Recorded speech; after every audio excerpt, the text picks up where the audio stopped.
The State of Kuwait today marks the 23rd anniversary of the brutal Iraqi invasion of its territories, a matter that shook the entire world.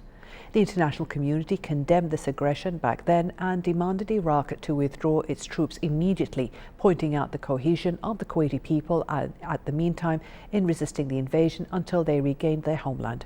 Salim Al-Ajmi has more in this report. August 2nd marks a dark day in Kuwait's history, bringing back the memories of the 1990 Iraqi regime's invasion, which lasted until February 1991. Exactly 23 years ago, Iraqi forces unexpectedly stormed Kuwait at dawn, causing chaos in the peaceful state, frightening innocent citizens, and looting shops and markets. During this ordeal, Kuwaitis proved their unity and love for one another and their undying loyalty to their country and Al Sabah family. Many Kuwaitis lost their lives defending their country, and the fate of some of them is still unknown. But this was the paid price for the liberation of Kuwait.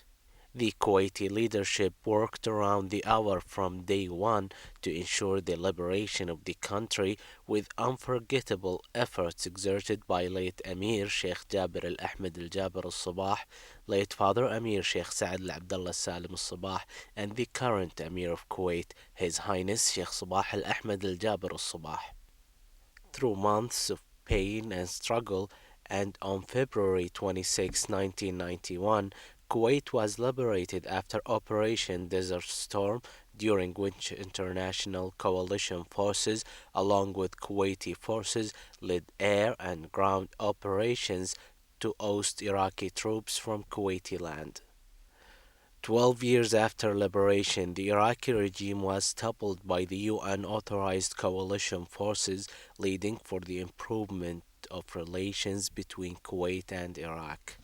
Today, relations are in a much better place, with Kuwait opening a new chapter with Iraq and Baghdad working to regain its international status.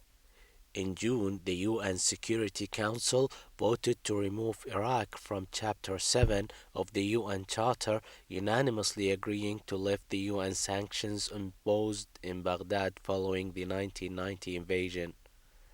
The 15-member body agreed that the issue of missing Kuwaiti people, property, and archives should be handled under Chapter 6 instead of Chapter 7. Chapter 6 of the UN Charter urges peaceful resolution of any conflict between the countries, while Chapter 7 authorizes the Council to allow measures such as sanctions or military intervention if countries do not meet their demands. Also during the same month, His Highness Sheikh Jabir al-Mubarak al-Hamid al-Sabah, the Prime Minister, arrived in Iraq as the two countries looked to cement improving ties and resolve pending issues. His Highness the Premier held talks with the Iraqi Prime Minister Nouri al-Maliki along with senior Iraqi officials. Besides signing bilateral agreements on the economy, education, culture, and the environment, Kuwait and Iraq also focused on unresolved disagreements stemming from the invasion. Kuwait has so far received about 30 billion US dollars in war reparations, with payments expected to be completed in 2015. One of the most outstanding issues is the missing people, mainly Kuwaitis whose fate is still unknown until this day.